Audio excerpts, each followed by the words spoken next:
കണ്ണൂരിൽ 8 മാസം പ്രായമായ കുഞ്ഞിന് മെഡിക്കൽ ഷോപ്പിലെ ഫാർമസിസ്റ്റുകൾ നൽകിയത് 3 മടങ്ങ് ഡോസ് കൂടിയ മരുന്ന് മാറിക്കഴിച്ച് ഗുരുതരാവസ്ഥയിലായ കുട്ടിയെ സ്വകാര്യ ആശുപത്രിയിൽ പ്രവേശിപ്പിച്ചു. ഡോക്ടർ കൃത്യമായി മരുന്നെഴുതിയിട്ടും ഡോസ് കൂടിയ മരുന്ന് എടുത്തു നൽകിയത് ഫാർമസിസ്റ്റുകളാണെന്നാണ് ആരോപണം. കണ്ണൂരിലെ ഗദീജ മെഡിക്കൽസിനെതിരെയാണ് ആരോപണം. കഴിഞ്ഞ ശനിയാഴ്ചയാണ് പനി ബാധിച്ച കുട്ടിയെയും കൊണ്ട് വീട്ടുകാർ പഴയങ്ങാടിയിലെ ക്ലിനിക്കിലെത്തിയത്.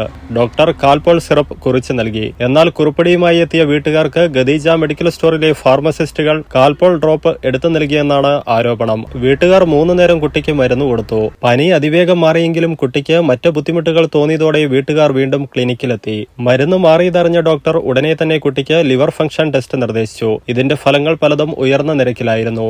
ഉടൻ കുട്ടിയെ കണ്ണൂരിലെ ആസ്റ്റർ മിംസിലേക്ക് മാറ്റണമെന്നും വൈകിയാൽ തലച്ചോറിന്റെ പ്രവർത്തനം വരെ തകരാറിലാകുമെന്നും ഡോക്ടർ നിർദ്ദേശിച്ചു. തുടർന്ന് കുട്ടിയെ ആസ്റ്റർ മിംസിലെ ICUവിലേക്ക് മാറ്റുകയായിരുന്നു. അവസാനം വന്ന ഫലത്തിൽ കുട്ടിയുടെ നില കുറച്ചുകൂടി മെച്ചപ്പെട്ടത് ആശ്വാസമാകുന്നുണ്ട്.